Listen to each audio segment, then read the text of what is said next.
tunatakiwa la kudumisha lisiishie tu katika mwezi wa Ramadhani. Mwezi wa Ramadhani imekuwa kama ni sehemu ya mafunzo, ili maisha yale tuendelee kuishi nayo katika maisha ya kawaida. Ndugu Waislamu,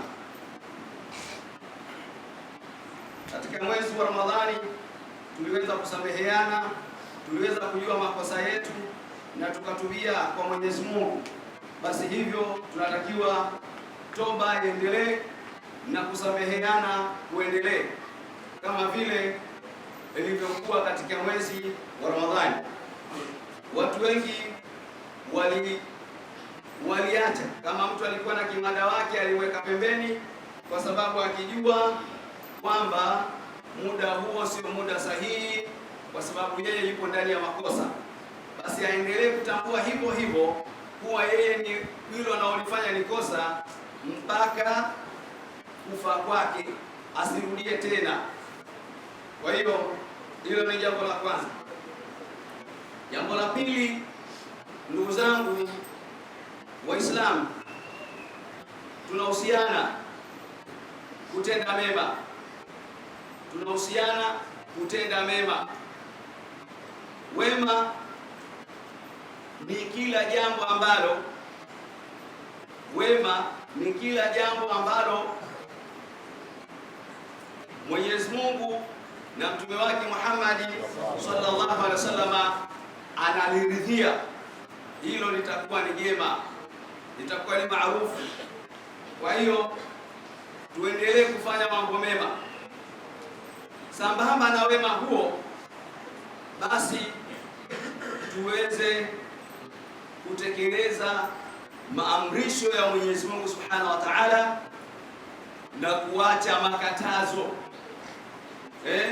Kuache makatazo. Tukianza na maamrisho ya Mwenyezi Mungu Subhanahu wa Ta'ala, maamrisho makuu ya matano. La kwanza, al-iqrar bil qalbi wal amal, kukiri kwa maana shahada, kukiri kwa vitendo, yaani kukiri kwa moyo lakini kukiri kwa vitendo. Kwa hapo kwamba ionyeshe kwamba kama wewe unaamini kwamba Mungu ni mmoja, basi sionekane tena unaenda kumshirikisha nani? Allah Subhanahu wa Ta'ala. Kama unaamini Mungu ni mmoja, basi tena isitokee ukawa unaamini vitu vingine. Yaani leo mtu anatembea na ilizi yake, hapo atakuwa anafanya ushirikina. Kuna watu majumbani mwao kuna matarasimu wamefungia pale wakifikiri anawalinda, kumbe wao ndio wanalinda hayo. Kwa hiyo ikrari bil amal, nenda kakiri kwa kufanya matendo. Achana na hilo, Mwenyezi Mungu ndiye anayekulinda wewe. Lakini pia ya pili katika hizo maamrisho makuu ni swala, uswali, iqamu salati, kusimamisha swala. Watu wanatakiwa wasimamishe swala, kwa maana wadumu daimu, yani wao wanadumu katika ibada ya swala. Min haithu kanu, mahala popote walipo wanatakiwa wadumishe kuswali. Onesha Uislamu wako, onesha wewe kwamba unatakiwa wewe ni mja wa Mwenyezi Mungu, atakao umtumikie Mwenyezi Mungu mahala popote. Swali. Mtume Muhammad sallallahu alaihi wasallam anasema itaqillaha haithu ma kunta, mche Mwenyezi Mungu mahala popote utakapokuwepo. Kwa hiyo ni amri ya pili katika amri kuu zile. Amri kuu ya tatu, itau zaka, kutoa zaka. Waislamu tujifunze na tuwe na tabia ya kutoa zaka. Zaka ndio uchumi katika Uislamu. Leo jambo hili wamelichukua watu wa serikali, hiyo wao wanaita jizya, kodi. Wao kule wanatumia jizya. Huko katika Uislamu inakuwa az-zaka. Kwamba zaka, ili utoe zaka anumu, lazima uwe na kitu ambacho kinakuwa na kule kwenye jizya, na yeye ili waje kuchukua kodi, basi lazima kuwe na nini? Numu, yani kuna kitu cha ziada ambacho kinazidi. Hicho kinachozidi sasa ndio tugawane. Hatuje kuchukua ile asilimali ambayo wewe msingi wako, tunachukua ziada, ile faida unaoipata. Kwa hiyo Uislamu pia hilo lilitazama zamani kwamba dola hii haiwezi kaenda, Uislamu huwezi ukaenda kama hapatokuwa na watu wanatoa nini? Zaka. Kwa hiyo watu watakuwa watoe zaka. Kuna zakatul mali na kuna zakatul fitri. Zakatul mali hapa nakusudia zakatul mali. Zakatul fitri hii inakuja kwa mwaka mara moja, lakini katika mwezi wa Ramadhani. Lakini zakatul mali haina muda, yaani kila mmoja kadiri muda wake, yani pale atakapokuwa yeye anapindukiwa na mwaka ndio zaka yake inatakiwa ichukuliwe. Haiangalii kwamba mwaka huu mpaka mwaka huu, hapana. Mimi naweza nikaanza biashara leo, kwani mpaka itakapokuwa tarehe ya leo basi natakuwa nitoe zaka. Lakini mwingine kaanza kesho, mpaka tarehe ya kesho anatakiwa atoe zaka. Mzunguko wake kwa kama hivi. Kwa hiyo ni amri 13 hiyo, amri 13. Amri kuu ya 3. Amri kuu ya 4 ni asiyam, funga. Asiyam, funga. Asiyam, funga. Kwa hiyo unatakiwa kufunga, tena sio kufunga kwenyewe. Kufunga kwenyewe sio kwa nini? Sio kwa kubabaisha, sio kwa sababu upo kwa watu ambao wanafunga na wewe unajikuta unafunga. Sio hivyo. Wanatakiwa kufunga kwa maana ya kwa lillahi kabisa, kutoka katika moyo, kama vile tulivyoweza kumaliza funga yetu hii. Wote tulikuwa tumefunga kwa ajili ya Allah Subhanahu wa Ta'ala, kwa sababu tulikuwa tunao uwezo wa kula na watu wasituone, tunao uwezo kufanya yale yote ambayo Mwenyezi Mungu alitukataza na watu wasituone, lakini tuliweza kujizuia kwa ajili ya kumwogopa Allah Subhanahu wa Ta'ala. Kwa hiyo ndugu zangu Waislamu, hapa tumejifunza mambo mengi sana. Hapa kwenye hii funga tumejifunza mambo mengi. Jambo la kwanza, tumejifunza utiifu mbele ya Allah Subhanahu wa Ta'ala. Tumejifunza utiifu. Utiifu huu unatakiwa udumu kila mahala. Ukiwa mfanyakazi, kuwa mtiifu hapo, bila ya kujali kuna mtu anakuona au akuoni, kwa sababu wewe umewakilishwa ufanye jambo fulani. Ukilifanya jambo hilo litapeleka maendeleo kwa watu, unatakiwa ufanye jambo hilo, kwa sababu tumejifunza katika mwezi wa Ramadhani. Lakini pia tumejifunza athabatu, kudumu, yani kuvumilia katika funga. Tumejifunza athabatu, kuvumilia. Hivyo pale kwa muda wowote yakikupata matatizo ya aina yoyote, unatakiwa kuvumilia na wala pasipatikane jazo ile kupapatika, itakuwaje leo imekuwa hivi, maisha yangu yatakuwaje? Hapana. Mwenyezi Mungu ndo akasema hapo, kuwa na subira, inna Allaha ma'as sabirin. Mwenyezi Mungu yuko pamoja na wenye kufanya nini? Wenye kusubiri. Ukipatwa na tatizo la aina yoyote, basi fanya subira, kwa sababu ile subira itakupa njia namna gani ya kuweza kulitatua tatizo ambalo wewe limeshafanya limekupata. Kwa hiyo tumejifunza athabatu, kudumu katika na kuvumilia. Kama tumeweza kuvumilia kiminyano cha njaa kuanzia asubuhi mpaka jua litazama, tumeweza kuminyana na kiminyano cha kiu. Jua ni kali, Mwenyezi Mungu alitupa mwaka huu, alitupa neema ya jua. Jua limetupiga sana, lakini wote tulikuwa tufanye nini? Tumeweza kujizuia, tumeweza kudumu, tukaweza kufunga. Basi hivyo hivyo kwenye matatizo mbalimbali tuweze kudumu. Lakini pia tumejifunza kupitia hiyo funga ya Ramadhani, tumejifunza kwamba yani tunatakiwa tuwe wa kweli. Tunatakiwa tuwe wa kweli. Yaani tuache uongo, tuache unafiki, na hilo tumelionyesha kwa kuacha kula kwetu, kwa kuacha kunywa kwetu. Tulimuonesha Mwenyezi Mungu ukweli kabisa kutoka katika mioyo yetu. Watu wengi sana wana tabia za uongo, wana tabia za unafiki. Tabia za unafiki hazitakiwi na wala tabia za uongo hazitakiwi, kwa sababu Mwenyezi Mungu Subhanahu wa Ta'ala kupitia maneno ya Mtume Muhammad sallallahu alaihi wasallam anasema watu wanatakiwa wajitahidi kuwa wa kweli. Watu wanatakiwa wajitahidi kuwa wa kweli. Inna sidika yahdi ila albirri, ukweli unaongoza katika wema. Yani mtu akiwa mkweli anaongoza katika wema. Wa innal birra yahdi ila aljanna, na wema unampelekea mtu kwenda wapi? Peponi. Kwa hiyo watu wanatakiwa wawe wa kweli, wasiwe waongo. Kweli lisiwe la uongo, kwa sababu pia huko Mwenyezi Mungu Mtume asemaje? Iyakum wal kadhib, jiepusheni sana kuongea uongo. fa innal kadhiba yahdi ila alfujur, kwa sababu ya uongo unapelekea katika uovu. Wa innal fujura yahdi ila an-nar, na hakika ya uongo huo uovu unampelekea mtu kwenye nini? Motoni. Usione uzuri kumzushia mtu maneno eti huyo ana hili, huyo ana tabia hii. Usione uzuri ukaona kwamba hiyo ni sifa kwako, unajipelekea motoni wewe mwenyewe huku ukiwa unajitazama. Kwa hiyo tulijifunza kupitia Ramadhani kuwa ni wa kweli na kumuonesha Mwenyezi Mungu sisi ni wa kweli. Nimeweza kujiziwia kula na kunywa ili hali ningeweza kuyafanya hayo, lakini nimeonyesha takwa kwako mbele ya Allah. Basi hivyo hivyo Mungu huyo anasema iyakum wa iyakum, mtu anasema iyakum, jiepusheni na kauli zuri, kauli ya uzushi, mjiepushe na kauli ya uzushi. Amri ya 5 ambayo tunalisema kama ni nguzo kuu, alhaji, hija. Baada ya kutekeleza ibada hii, ibada inayofuata ni ibada ya hija. Ndugu zangu Waislamu, hija ni ibada kubwa, ibada ambayo mitume wote walifanya, ambayo ameasisi Nabii Allah Ibrahim. Ibada hii Mwenyezi Mungu akatutaka sote tuache mambo yetu twende kule, kwa yule ambaye Mwenyezi Mungu atamjalia kuwa na uwezo.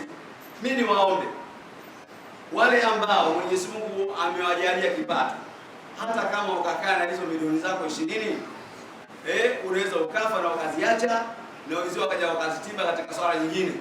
Bora kabla haukuwa na hizo, lakini Mwenyezi Mungu akupa hivyo, ukiitoa kwenda kwa ajili ya hija utakuwa hujapoteza. Mwenyezi Mungu atakupa nyingine kwa sababu umeenda kwa ajili ya jambo lake. Kwa hiyo mimi ni wasihi wote ambao Mwenyezi Mungu amewajalia uwezo waende hija, kwa sababu hija ni ibada na ni moja katika nguzo 5 za Uislamu. Kwa hiyo hapa tunaishia hapa kwenye hizo nguzo 5. Tunakuja jambo la 3. Jambo la 3, ndugu Waislamu, utiifu. Ndugu Waislamu, tunatakiwa tuwe watiifu. Tuwe watiifu maana popote tulipo. Mwenyezi Mungu stakhlafa Allahu amrahu, Mwenyezi Mungu amemfanya kuwa ni badala wa kuwasimamia nyinyi jambo lake. Kwa hiyo huyo mnatakiwa mfanye nini? Mumtii. Hivyo ndugu Waislamu, kila mmoja kwa mahala pake, yule ambaye ndio anakuwa ni kiongozi kwa eneo hilo, mahala hapo anatakiwa atiiwe na wala sio asiwe. Mtume Muhammad sallallahu alaihi wasallam siku moja alikuwa anaelezea utiifu, akasema kuweni wasikiaji na muwe watiifu, hata kama anayewaongoza ni mtumwa. Kuna watu leo wanawatii watu kwa sababu ya pesa, wanawasikiliza watu kwa sababu ya pesa, wanawasikiliza watu kwa sababu eti anafanya kazi mahala fulani. Yule ambaye anaonekana yeye kwamba hana pesa, basi huyu sio kusikilizwa. Sio Uislamu huo. Hiyo tabia ondosha kabisa katika moyo wako. Sasa akiwa anayekuongoza mwenyewe, akiwa anaongoza jambo la dini, huyu sasa ni akadu. Yeye ndio amesisitizwa zaidi kwa sababu analisimamia jambo la Mwenyezi Mungu moja kwa moja. Sasa pia kwenye hilo Mwenyezi Mungu anasema baadhi ya watu wanapenda kueneza fawahish kwa auliya illah, yani kuwapa kazi ya matope, kuwapa kazi ya matope watu wa Mwenyezi Mungu, vipenzi wa Mwenyezi Mungu, wasimamizi wa mambo ya Mungu.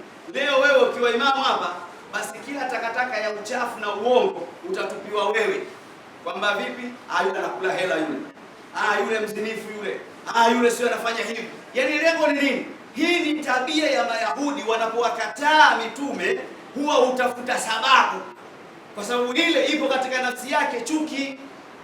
Mwenyezi Mungu amesema katika sura Al-Baqara, sio lengo ni nini? Ni chuki ambayo anayo katika moyo wake, anatafuta sababu ili sababu ile watu waione kweli. Ondosha chuki katika moyo wewe, utaingia motoni kwa chuki uliyokuwa nayo. Kwa hiyo usiwapakazie. Mwenyezi Mungu anasema mwenye kufanya hili ajiandae na moto, kwa sababu anapenda kueneza ubaya. Hivi Mtume Muhammad sallallahu alaihi wasallam amesema hivi, kwamba mtu akifanya jambo zuri, yani huyu mtu anafanya mambo mazuri, Mtume akasema mpongezeni mbele za watu kwa kufanya kwake nini? Jambo zuri, kwa sababu lile litampelekea kuendelea. Akifanya yule akifanya jambo baya, Mtume anasema nendeni mkamkanye siri, kwa sababu mkimkanya mbele za watu litampelekea kibri kuendelea kufanya jambo hilo. Kwa hiyo nendeni mkamkanye siri, kwa sababu ile kateleza leo kafanya 100 mazuri, kakosea moja, ili moja ndio liwe kubwa zaidi. Hapana, itakuwa ni chuki ambayo ipo ndani ya moyo. Tuondoeni chuki katika mioyo, tuweke usawa. Hakuna mtu ambaye atakuja katika dunia hii atakuwa yeye hana makosa. Mtume wetu Muhammad sallallahu alaihi wasallam mara kadhaa alikuwa akilaumiwa na Mwenyezi Mungu Subhanahu wa Ta'ala, kuonesha kwamba ni ubinadamu. Hakuna binadamu ambaye hawezi kukosea. Hata wewe ulipo unakosea, isipokuwa watu wanakustahi. Kwa hiyo tusaidiane, mtu asipende uovu wa mtu kueneza mbele za watu. Kwa hiyo sio kwamba tunakinga kwamba mtu fulani sasa asisemwe, hapana, isipokuwa kila mmoja na mara pake pa kusemewa. Kwa hiyo hili lilikuwa ni jambo la 3. Jambo la 4, ndugu zangu Waislamu, tunaingia mwaka huu, ni mwaka wa uchaguzi.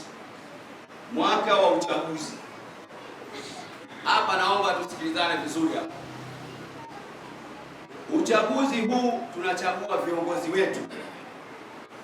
Tunachagua viongozi wetu ambao watakuwa wanatusimamia sisi katika mambo yetu, kwa sababu haiwezekani watu wote. Hata Mtume akasema mkiwa watu 3 mchagueni kiongozi, na msipochagua kiongozi, kiongozi wenu atakuwa shetani. Kwa hiyo mkiwa watu 3 lazima kuwe na kiongozi ambaye sasa yeye atakuwa anasema, sisi wawili tunamsikiliza. Kwa hiyo jambo la kwanza tusichague kiongozi kwa mihemko, hususan wale watu ambao wanakaa na kujifungia ndani kupitisha watu, au ndio watakuwa wagombea. Msichague watu kwa mihemko,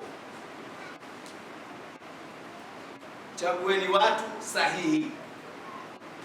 Alafu pia niombe, kama tumewapa watu nafasi ya kuona maoni yao, ambao ndio watu ambao tunatarajia wataenda kuongozwa na huyo ambaye tunafikiria aende, basi jambo hili tuheshimu maoni ya watu. Pamoja unayo mamlaka, na endapo ikitokea unaona kwamba waliompendekeza wengi sie, basi ni vyema ukatoka ukasema kwa nini sie, kuliko ukaamua tu. Unaweza kwa sababu unayo mamlaka, unaona kwamba ni sahihi, lakini unatengeneza jipu na donda lisilopona katika mioyo ya watu. Kwa hiyo wale ambao wenye mamlaka waangalie na waheshimu mawazo na maoni ya watu. Ndugu zangu Waislamu, tunaenda kwenye uchaguzi. Jambo la kwanza, amani ni swala la msingi sana, kwa sababu tunayo maisha baada ya uchaguzi. Kwa hiyo wote tusishawishiwe na mtu aina yoyote kwenda kufanya fujo ya aina yoyote, ambayo fujo hiyo itapelekea kuvunjika kwa amani. Kama itatokea kupitia uchaguzi eti uvunjike amani, eti kwa sababu mgombea wako lazima ashinde, watu wakija kufa, basi wewe itakuwa ni sababu ya watu hao kufa.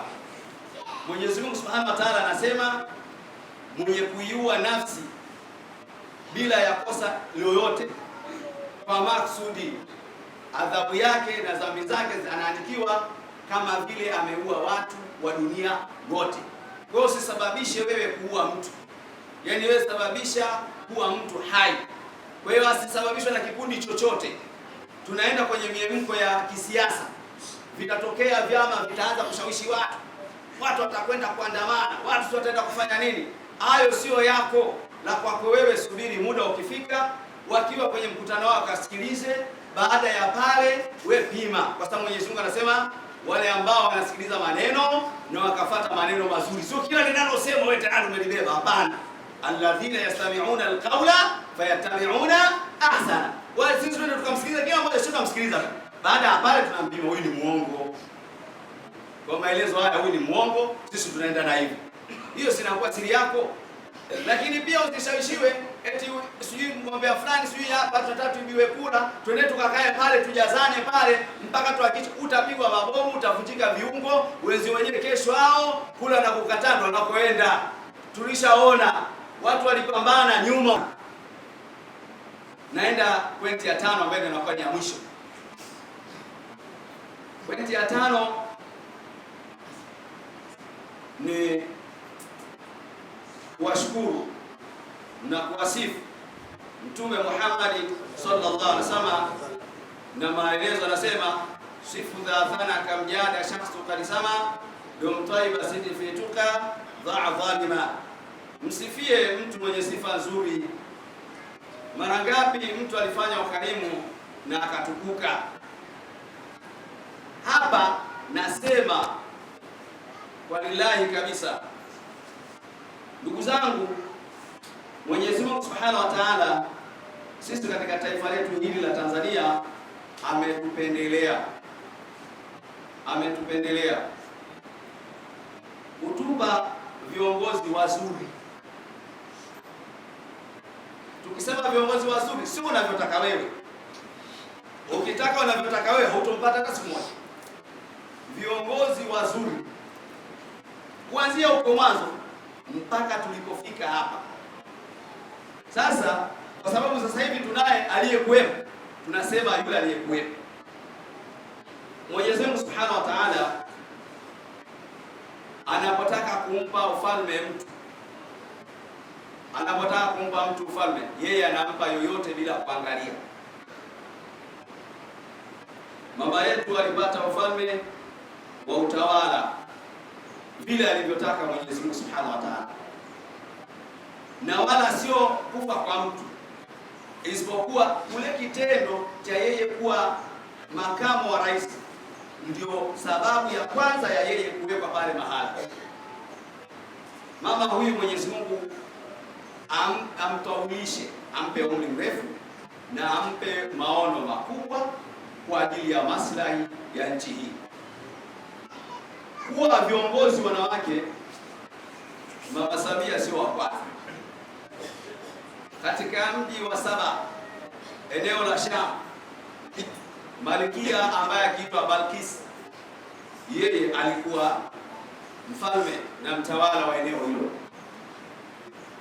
Sasa Mwenyezi Mungu kwanza tumpongeze huyu mama kwa ile fikra ya kusema hakuna mradi hata mmoja, ile miradi mikubwa hata mmoja utakaokwama na utakaoachwa. Hiyo ni kauli ya ujasiri, lakini kauli unaweza ukatoa. Twende kwenye vitendo.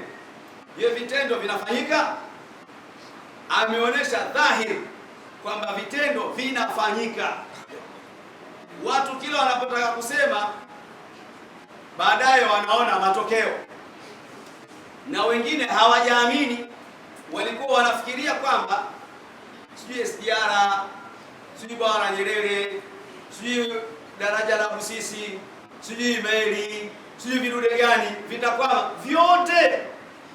Na ukiwasikiliza hawa wataalamu, sio mtaalamu, wanasema kwamba mtangulizi wake aliacha vikiwa kwenye asilimia ngapi, na yeye kavichukua kwenye asilimia hiyo mpaka hatua hii inafika. Sasa mtu wa kushindwa, yeye anasema hizo zote alishalipia fulani. Hizo wewe alilipia wapi? Zote alishalipia hivyo. Yaani hiyo yote, kwa maana anaumia kwenye moyo. Kwa nini huyu mama anaweza? Sasa kwenye kuumia sasa anasema vyote hivyo kashafanya fulani hivyo. Sio kweli. Kwa hiyo tuendelee kumuombea mama. Mwenyezi Mungu amvushe salama, amalizie hiyo miaka mingine inayokuja. Si ndio hivyo jamani? Au mtu mbaya atakapokuwa tumwache? Hatutaki kumwacha. Mtu mzuri atakuwa mtu mzuri unataka uende naye, mtu mbaya atakuwa fanya nini? Umwache. Kwa kuwa anatuvusha, na mimi nilikuwa nasema kwamba binafsi kabisa jina lake ni Samia. Samia maana yake ni usikivu. Lakini ukisema Suluhu, solution zile, yani kupatanisha mambo. Jamani, sasa hivi kwamba vyama vya siasa si hao wanahangaika kwa mtaani, sio hivyo? Wapo huru kila mahali, watu wanafanya mikutano yao, hakuna anayebuguziwa, hapigwi, hafanyi lolote. Tunataka kuandamana, andamaneni. Ni polisi, ingieni, walindeni hao. Shughuli imeisha.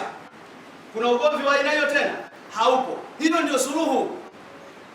Anasema kwamba taifa hili la wote na kila mmoja anayo mawazo, atoe mawazo mazuri liweze kusaidia nini? Taifa. Sisi tukifanya kama kuna sehemu nahisi tumekosea, tushauri vizuri, tutachukua ushauri wao, tutafanya nini? Kazi na wala sio kutukana. Kwa hiyo kila mmoja ashauri vizuri. Leo watu wanatafuta vyama, wanaimarisha vyama. Ukiangalia sio Iringa, sio Mbeya, sio Kenda, hata wanaimarisha nini? Vyama. Hakuna kusema yule atatuzidi yule, tumziwie, haipo. Hivi huyu sio mtu mzuri kweli? Lakini pia kuna jambo lingine. Nisiposema itakuwa kidogo naondoka hapa na moyo unaniuma. Kwamba muda mrefu tulikuwa tukisafiri mchana tu. Mabasi usiku yalikuwa yanazuiliwa. Lakini sasa hivi mabasi saa 24 bwana. Utakapoamua wewe kupanda, yaani huna pressure ya safari. Kwamba sasa hivi lazima nimiminika hapa asubuhi, nikikosa basi kesho. Unapanga wewe muda wako wa kuondoka. Ni ujasiri huo. Lakini ujasiri huu sambamba na vyombo vyake vya usalama. Vyombo vya usalama pia tuwaombee kwa Mwenyezi Mungu. Kazi kubwa wanafanya ya sisi kutulinda mali zetu na wenyewe. Wewe wakati unalala wenzio wanalinda. Wewe unalala huko, unaota, watu wanakesha. Hiyo kazi sio ndogo.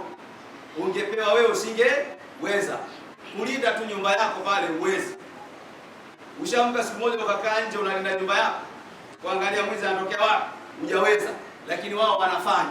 Kwa hiyo Mwenyezi Mungu, vyombo vya usalama vyote kwa ujumla wake, wale wanaolinda nchi na mipaka yetu, Mwenyezi Mungu awape uwezo mkubwa. Na tukienda kwenye masala ya afya, huko tena usiseme kila mahala. Basi kwa haya, ndugu zangu Waislamu, ipo haja ya kumwombea dua Mwenyezi Mungu amlipe, lakini Mwenyezi Mungu ampe moyo, na wafanyakazi wote wale na wasaidizi wake, basi Mwenyezi Mungu awape moyo, waache moyo wa tamaa. Kuna watu wana mioyo ya nini? Ya tamaa. Mtu anawakilishwa hii, fikisha sehemu fulani, yeye anaamua kula. Jamani, ufisadi kila mmoja kwa maana pake anaweza akawa fisadi. Kila mmoja sisi.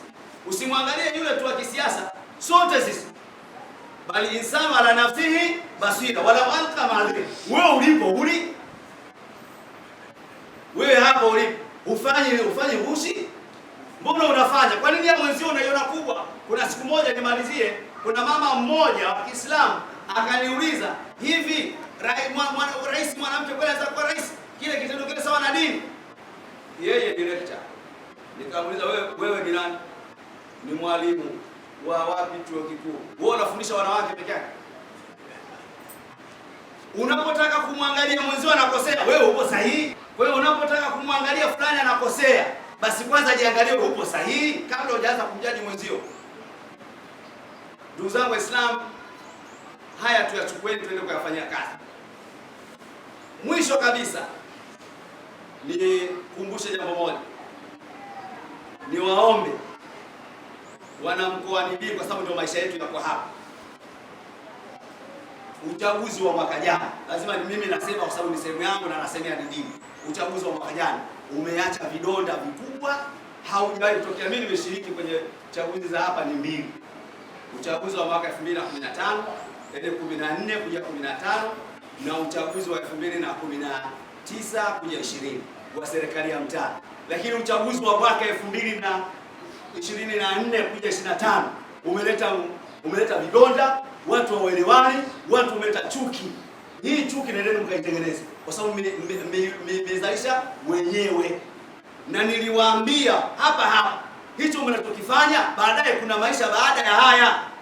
mtashindwa kuzikana, mtashindwa kusalimiana. Huo sio Uislamu. Nendeni mkatengeneze. Leo imefikia mtu kama hajaja kwenye kikao anajadiliwa. Kwa nini hujaja kwenye kikao pale? Mbona huko nyuma halikuwa hivyo? Kwa nini? Sio sahihi. Tunayo mapungufu tuliyafanya, tusirudie mapungufu yale.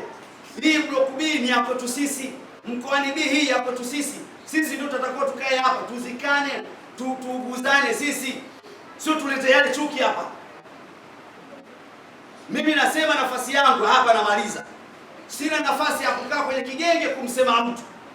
Mtume anasema hutuba inaendana na wakati na muda na matukio yanayotokea. Niwaambie, kama waliyafanya mambo haya vijana, hamkufanya sahihi.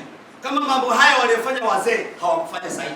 Mzee anatakiwa kuwa na busara, kuwasawazisha watoto wake wadogo zake kwamba hicho tunachokifanya sio sahihi. Lakini ikiwa kama na mzee naye anashiriki kwenye kuharibu mambo, sio sahihi, kutengeneza chuki. Mimi niwaambie kweli, yaani kama tutabakia hivi hatusalimiani mpaka kesho tukafa hivi, wallahi Mtume anasema la yahilu almuslimi an yahjura akahu fawqa thalathati ayyam, si halali kwa Muislamu kumuhama ndugu yake zaidi ya siku 3. Kinachopata ni dhambi kinachofuata. Sio usijidanganye na kuswali. Yaani kama itafikia hatuongei eti kwa sababu siasa ndio ilitufanya hivi, wallahi tutakuwa na dhima mbele ya Allah subhanahu wa ta'ala. Hakuna mtu ambaye kwenye hili limeleta chuki. Watu wamepakaziwa mambo mengi. Wote sisi hapa tumeonekana wazinifu eti tu kwa sababu ya mtu fulani. Wazinifu kwenye hili sio sahihi. والله تبارك وتعالى يقول بقول يتد المتقون فإذا قرأ القرآن فاستمعوا له واسمعوا عليكم الرحمن. وقال عز من قائل العليم فإذا قرأت القرآن فاستعذ بالله من الشيطان الرجيم. أعوذ بالله من الشيطان الرجيم. بسم الله الرحمن الرحيم. وما تقدم